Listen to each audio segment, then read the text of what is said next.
I upvoted Dan Bentley Baker's answer, because, as he said, he was only comparing IQs of 100 and 140.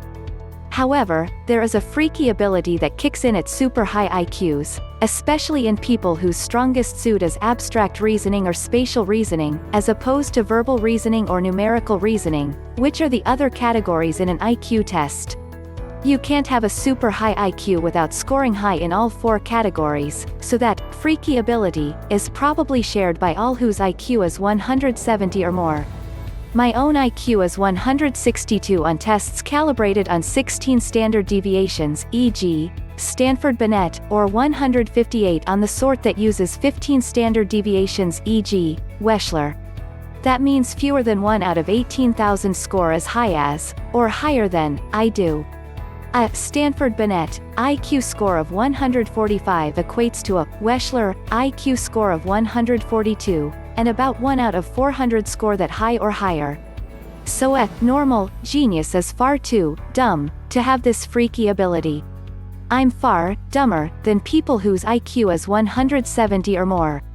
I know that, because I've worked with such people. Yet I have about as much of this freaky ability as anyone, because my abstract and spatial reasoning are far better than my verbal and numerical reasoning. I'll give you a mundane example of this freaky ability. I'm 76 years old. As a young man, I served in the U.S. Army. All us soldiers were taught how to tie a tie, the Army way, with a 4-in-hand knot. About 25 years ago, that was still the only tie knot I knew.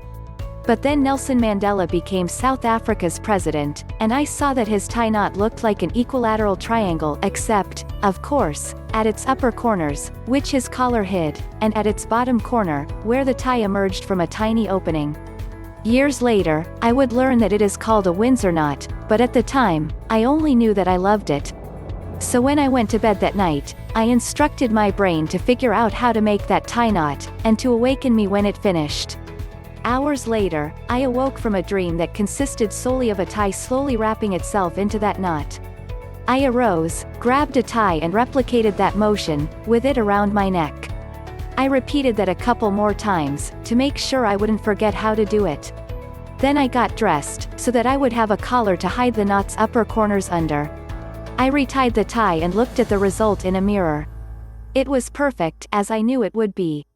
That ability to solve complex problems subconsciously, while asleep or in a stupor, is truly freaky.